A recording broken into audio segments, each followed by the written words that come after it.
Round up horror के भूतों की दुनिया में आपका स्वागत है।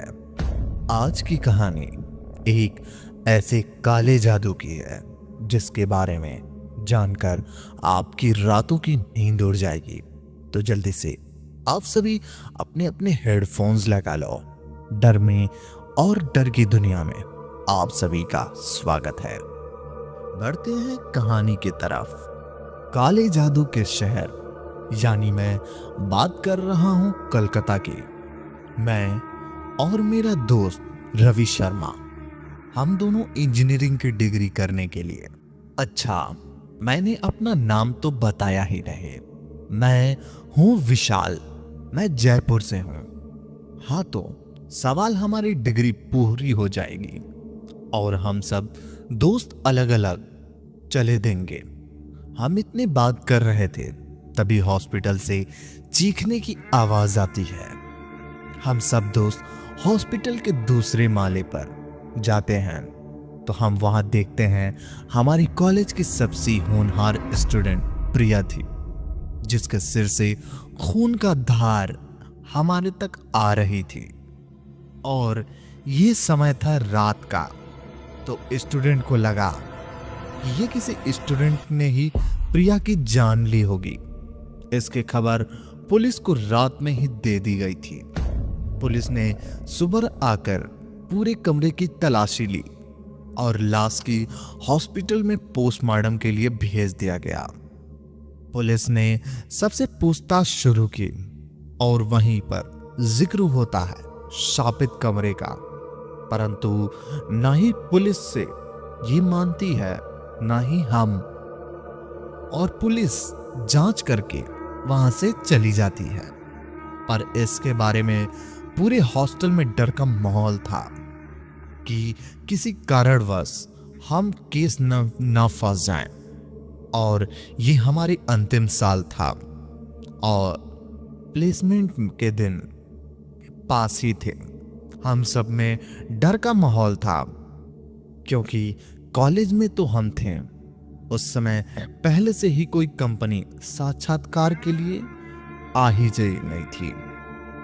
अगले दिन पोस्टमार्टम की रिपोर्ट आती है, जिससे पुलिस और डॉक्टर भी देखकर हैरान थे कि इस रात हमारी हॉस्पिटल में कुछ अलग सी घटनाएं होने लगी।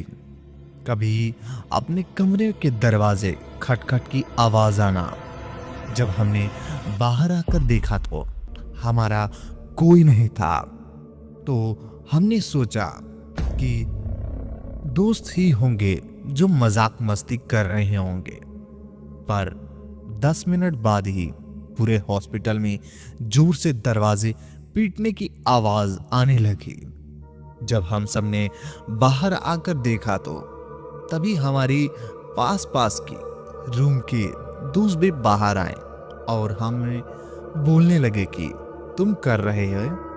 पर हमने सब बताया, वो भी अचंभित रह गए। तभी वार्डन रूम से चीखने की आवाज आती है और हम वहां पहुंचने पर भी लेट हो गए थे। वार्डन का भी वही हश्र हुआ था जो प्रिया के साथ हुआ था, पर सबका शक किसी और जगह जा रहा था। और सुबह पुलिस आई और हॉस्टल में 2 कांस्टेबल को भी वहीं पर छोड़ दिया गया और हॉस्टल के नए लगे हुए कैमरे की तलाशी ली गई। और सब डर और तब बाद में गया जब पोस्टमार्टम की रिपोर्ट हमें बताई गई। सबके पैरों तले जमीन निकल गई और हम जैसे ही प्रेत आत्मा और काले जादू का विश्वास नहीं करते थे, उन पर उंगली उठाना शुरू हो गई। हम जब अपने घर पर भी नहीं जा सकते थे, ना ही हॉस्पिटल छोड़कर, और हमारे पास दूसरा कोई रास्ता नहीं था एक जगह रहने के अलावा।